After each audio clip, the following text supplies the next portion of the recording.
Welcome to the Toffee Blues, your source for all things Everton. I'm Ellis, and today I'm joined by D from Back of the Nest podcast. We're talking about Everton versus Crystal Palace at the weekend, 3 p.m. Sellers Park. D, how are you doing? I'm doing good. I'm doing good. Of course, after a win, you can't really be doing that bad. There must be something going on seriously wrong. So yeah, everything's fine. First one life, and also with Palace, nice little 2-0 win. It gives you that bit of boost ahead of this game. But yeah, I'm fine. Thanks for having me on.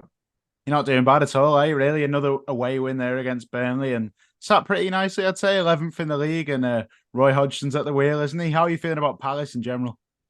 Yeah, I'll be honest.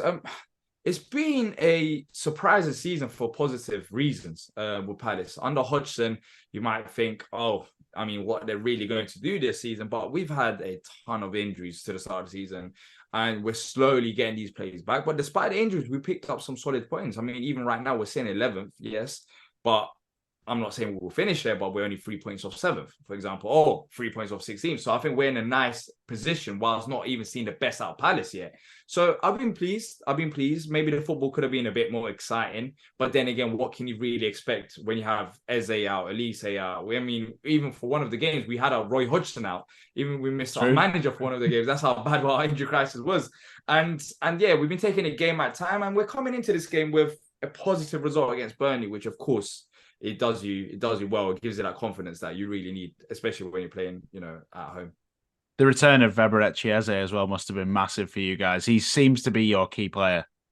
Yeah, look, he came back, got an assist, and that pretty much sums him up. And we've missed him because when you look at this Palace side, you look at our front three that started the game: Schlupp, you have Ayew there, Edouard, and Will Hughes as a number 10. That front three or four is not. It doesn't have any creativity in the first place, and second of all, even in terms of quality, we're lacking it massively. I mean, how many teams would those front three or four that I mentioned start for? Barely any in the Premier League. So we've been very hurt by these injuries, and Eze coming back was significant. He didn't start the game, but he's been training for a few weeks now. He came on in this game, and I think for the Everton game, he should be fine to start, which is important because he's our main creative plug, and we've been missing that. But despite that, as I've been saying, we haven't been that bad. The Newcastle and the Tottenham game before the Burnley one, it was the main negatives of the season so far. But then again, you see how well Newcastle and Tottenham are doing so far this season, and we missed some of our key players in them games. But apart from that, I mean, we've been doing well, and Eze is fantastic. He is the Some heart of this player. team without Zaha. He is just an unbelievable player. The technical ability, you can tell he's going to go so far, isn't he? And hopefully he does it at Palace for many years to come. And then, he might get a move eventually, but we don't want to get him sold to just yet. But yeah, Palace are Yeah. looking good. And I think we always worry about the threats. Of course, like Eze, if he's back and starting, he'll be the one I'll be looking at. But I was quite surprised actually to see Roy Hodgson stay on this season. I think a lot of football fans probably thought that he'd have been in there to do the job last season and not actually stay, but he stayed. And what was the general reaction from Palace fans when he did, and how have you found him since?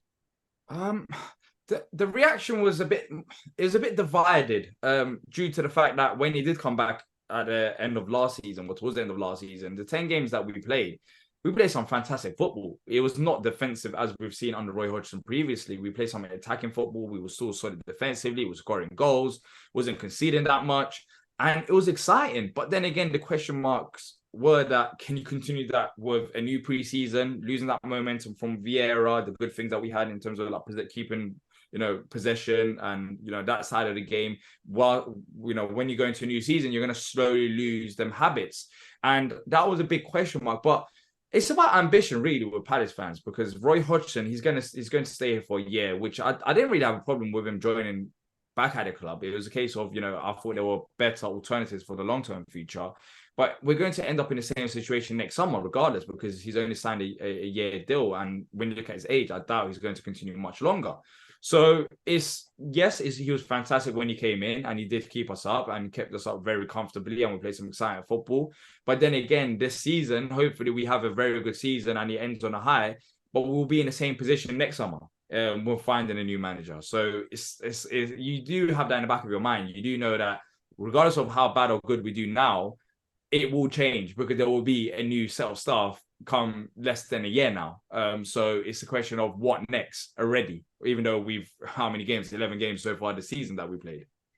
Yeah, so you're kind of thinking this season is maybe preparation foundations for the next manager. And I hope for you guys, I imagine the aim is to just solidify this year, make sure that the next manager has a good platform. Yeah, I wouldn't really say preparation for the next manager because I mean we already had that with Roy Hodgson to Patrick Vieira. And it was two different, levels of the game. Roy Hodgson was way more defensive than Patrick Vieira. Vieira wanted to play attacking football, keep possession. So I mean, defensively, the team was still solid under Patrick Vieira. But what we expect as Palace fans going into and looking at our next manager is a manager that probably plays a bit more attacking football like Vieira did. In the second season of Vieira, it didn't work out because of problems with Vieira rather than his philosophy, I think. But in the first season, it worked fantastically because I do think we have got the players. We've got Eze, we've got Elise, Decore, Lerma, who joined us well, Gay and Anderson, very good centre halves. I think we've got the starting 11, not the squad, because the squad I think we can improve on. The starting 11 to actually play some exciting football and bring in a younger manager and try to progress.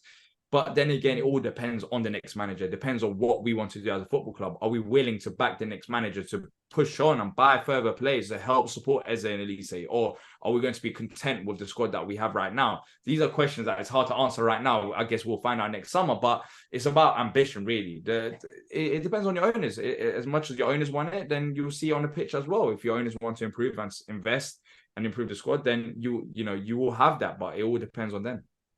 It does seem like Steve Parish has quite a lot of ambition from what I've seen so far. It sounds like he does want to build something there. And you mentioned the spine of that team's fantastic. You think Anderson there, Lerma and Decore in midfield, and then you've got, of course, Eberechi as a Michael Elise up front. You've got a real good spine there, but depth is, of course, an issue. And I think that's probably an issue for a lot of teams around that area. It's definitely an issue for us in certain areas. And looking at Everton, we've been on a really good run lately. And it's been great for us. We've been pleased to see it because we were going through such a tough spell. And I feel like at the start of the season, Everton didn't quite get what they deserved points wise. But looking at us now, the last few games, of course, the Brighton game will absolutely take a point, but we probably deserved a bit more, really. I thought there were times where we could have won the game. We did only have 20% possession, and I'm sure you were hoping for us to beat Brighton, but we didn't quite get over the line. But I imagine the momentum that we've built from that and the previous games, we're looking pretty good going into the Palace game. So what do you think of Everton at the minute?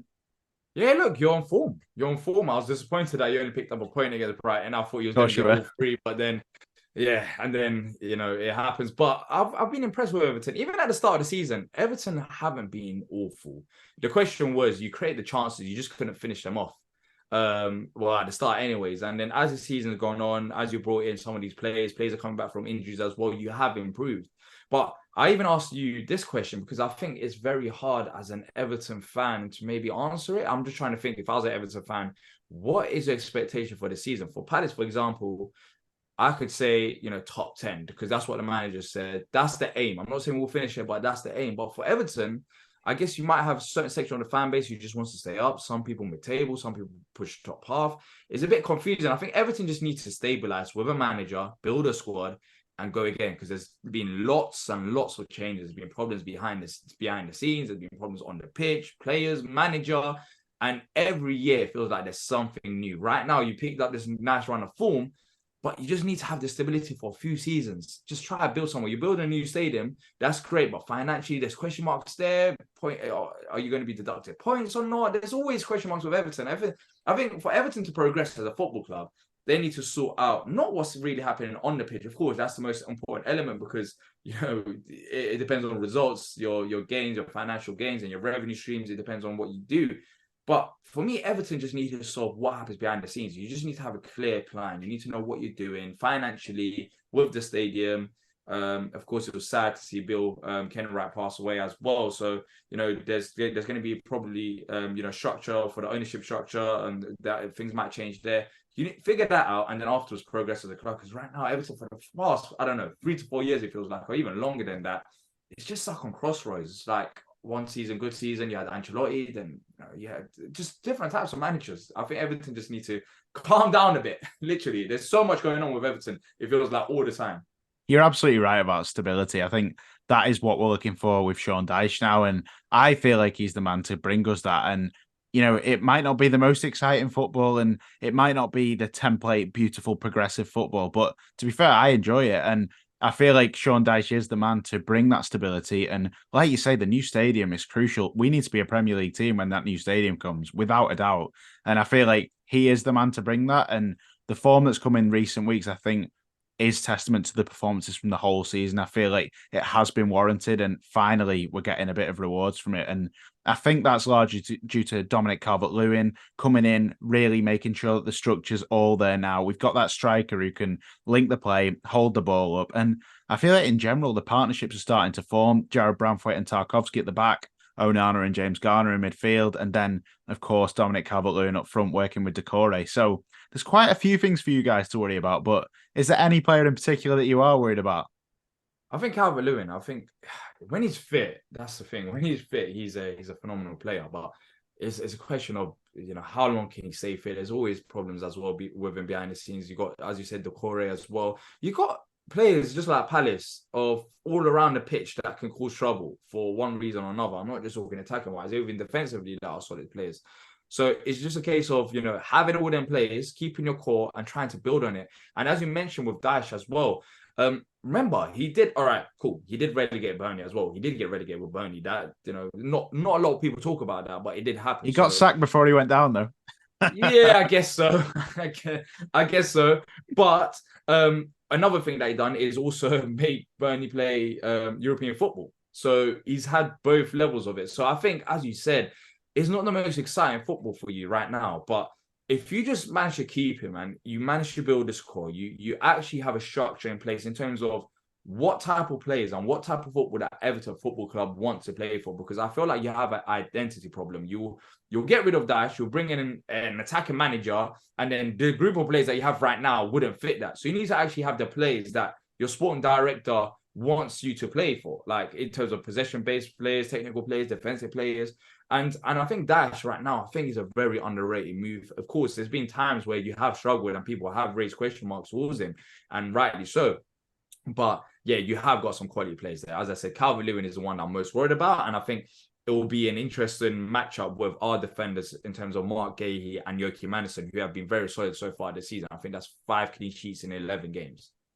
I'm looking forward to that battle. I think two very strong defenders there. I'd say two very underrated defenders as well. Mark Gahey's not quite had his proper chance with England, but I feel like in 1 or 2 years he could be the main man at England's defence, and he is a great defender. And Anderson as well, he's very good on the ball, isn't he? I think that's something that people don't quite pick up on, and there's a lot of players in that team who do go unnoticed. Check Decore as well, a namesake of one of our midfielders. He is an absolute battler, isn't he, in the middle? But if you're to pick one, who is it that Everton should really fear? Who is the player who is going to cut us open or perhaps decide the game?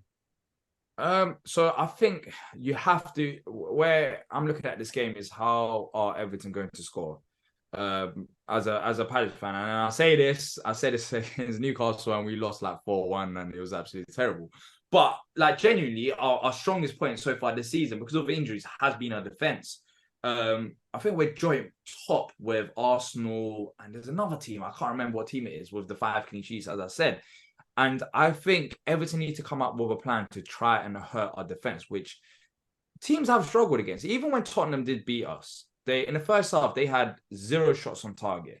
A Tottenham side that's been flying high so far this season. Yeah, definitely. And Arsenal, who beat us, they only beat us by a penalty. So regardless, apart from the Newcastle game, 1 game so far this season, our defense has been very strong. So I think Yoki Madison, Mark Gahey, and Tyreek Mitchell. But there is a weakness in the defense, and that is the right back position, who Joe Ward struggled. So you can try and open our defense by targeting Joe Ward down the right side. It's not like we've got 4 quality defenders. I think Joe Ward is a solid defender, but he hasn't got the legs. He struggled massively against Burnley to the fact that he had to be subbed off, despite us keeping a clean sheet because he was struggling that bad. So there are weaknesses there. But I think for me, the most important and key player that we spoke about as well will be Eze.